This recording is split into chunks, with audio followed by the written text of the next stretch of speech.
L'Association québécoise de la dégénérescence maculaire, l'AQDM, est heureuse de vous présenter la conférence du Dr Danny Gauthier. Le Dr Gauthier est médecin spécialiste en maladies de la rétine à l'hôpital Notre-Dame de Montréal. La dégénérescence maculaire, une maladie qui doit être prévenue. La dégénérescence maculaire, c'est la principale cause de cécité en Amérique du Nord après l'âge de 50 ans. On dit qu'avant l'âge de 50 ans, le diabète est souvent la première cause de cécité, mais après 50 ans, c'est la dégénérescence maculaire. Quand on parle de cécité associée à la dégénérescence maculaire, les gens sont souvent inquiets. Est-ce que je vais être aveugle? Est-ce que je vais être dans le noir? Non, la dégénérescence maculaire ne rend pas aveugle au sens où on est dans le noir. Par contre, elle peut apporter ce qu'on appelle une cécité légale, c'est-à-dire de ne plus être capable de lire, écrire, de ne pas voir au centre. La dégénérescence maculaire peut causer une vision centrale réduite, une distorsion de la vision et une perception réduite des couleurs.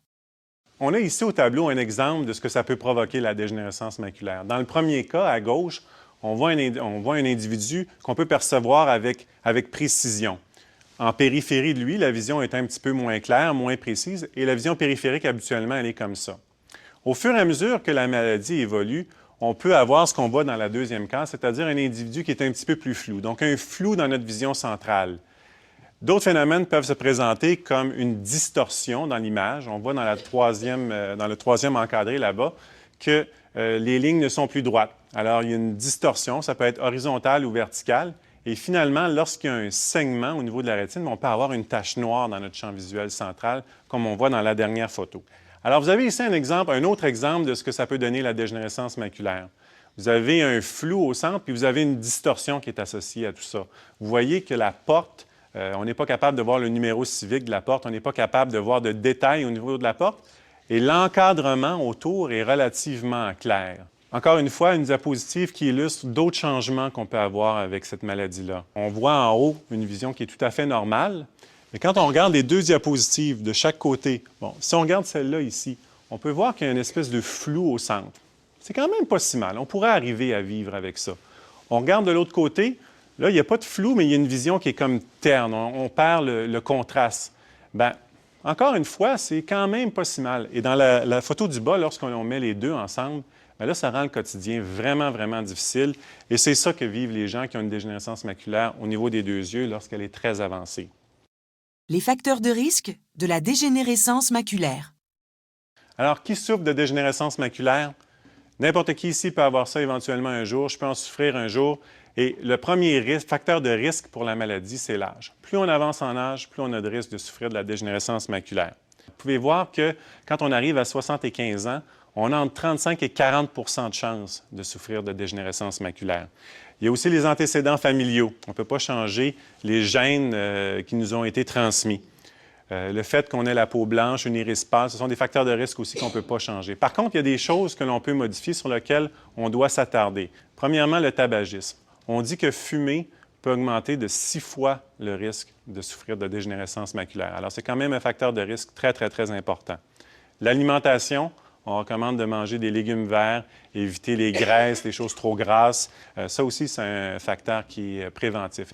L'exposition au soleil peut être aussi un facteur de risque, ainsi que l'obésité et l'embonpoint.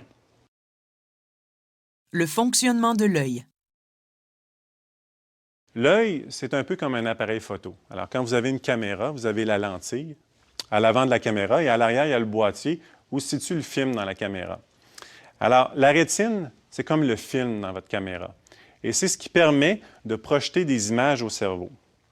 Lorsqu'il y a un dommage au niveau de ce film-là, bien, à ce moment-là, les images qui sont projetées au cerveau ne sont plus claires. Alors, ça s'appelle dégénérescence maculaire. Ça vient du mot macula, qui est le centre de la rétine. Et au centre de la rétine, vous avez des cellules qui sont très, très, très spécialisées, qui permettent de donner cette vision de précision-là et une vision de couleur aussi. Les formes de dégénérescence maculaire. Vous avez sûrement entendu parler à travers vos discussions avec des amis que deux formes de dégénérescence maculaire. Il y a des gens qui vont vous dire « Ah, moi j'ai une forme sèche », un autre va vous dire « J'ai une forme humide ». Ça veut dire quoi ça? Bien, ce que ça veut dire, c'est lorsqu'on a une forme sèche de la maladie, on voit des petits dépôts dans la rétine. Et les gens qui ont cette forme sèche-là, habituellement, vont garder une assez bonne vision et demeurent assez fonctionnels au niveau de la vue. Les gens qui ont la forme humide sont ceux qui vont avoir les pertes de vision les plus abruptes. Il y a moins de gens qui souffrent de la forme humide que de la forme sèche, mais il faut bien comprendre que quand on a la forme sèche, ce n'est pas une immunité absolue. On peut évoluer vers une forme humide. La dégénérescence maculaire, la forme sèche. Alors, la forme sèche, la voici. Vous voyez les petits dépôts jaunes au niveau de la rétine. C'est ce qui nous permet d'établir le diagnostic au départ d'une forme sèche de la maladie. Malgré tous les changements qu'on voit sur cette photo-là, il est probable que le patient ait une vision parfaite de 20 sur 20. Alors, qu'est-ce qu'on fait pour les gens qui ont la forme sèche de la maladie?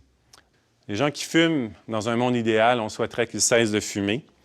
On veut améliorer son alimentation, plus de légumes verts, moins de gras, perdre du poids si c'est possible et se protéger des rayons UV avec des verres fumés. Les vitamines sont très importantes aussi pour réduire le risque d'évoluer vers une forme humide de la maladie. En avançant avec l'âge, on absorbe moins bien ce qu'on mange. On a beau manger beaucoup de légumes verts, on en absorbe une partie. Les vitamines peuvent être très intéressantes pour offrir un supplément et prévenir les pertes de vision sévères. On dit que ça peut réduire jusqu'à 25 les pertes de vision sévères au niveau des gens qui souffrent de dégénérescence maculaire. La dégénérescence maculaire, la forme humide. Lorsque la maladie évolue, comme dans la deuxième photo, vous pouvez voir une petite tache de sang au centre.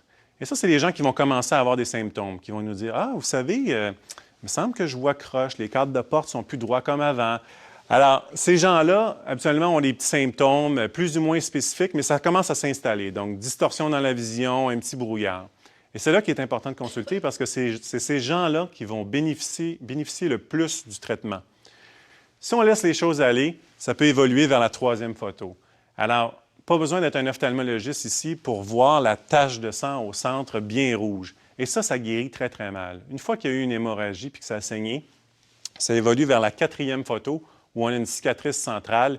Et ça, une fois que ça a cicatrisé, on ne peut pas redonner la vision aux gens.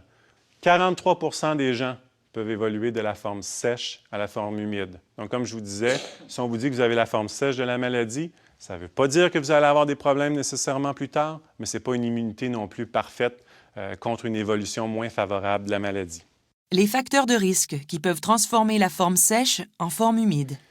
Plus on accumule ces facteurs de risque-là, alors si on a 0 facteur de risque, nos chances de se convertir d'une forme sèche vers humide, à peu près 7 quand même pas si mal.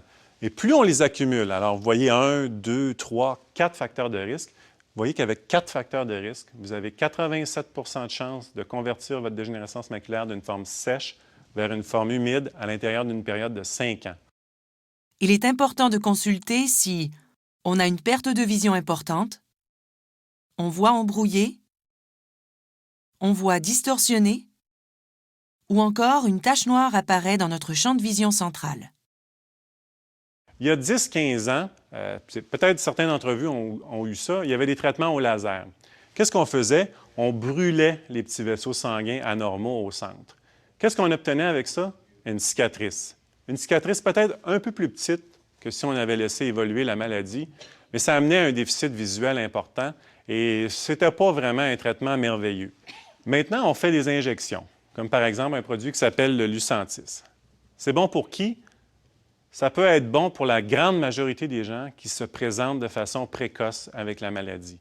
Les gens dont ça fait 5 ans qu'ils ont une perte de vision dans un œil, c'est sûr qu'on n'attend rien de ce produit-là. Les courbes en bleu et en rouge sont 2 doses différentes du même produit et vous voyez que lorsqu'on part du niveau de base, on a la chance d'augmenter notre vision en utilisant ce produit-là. Et ça, c'est la première fois depuis des années qu'on a un produit qui nous permet d'espérer récupérer de la vision suite à une chute initiale.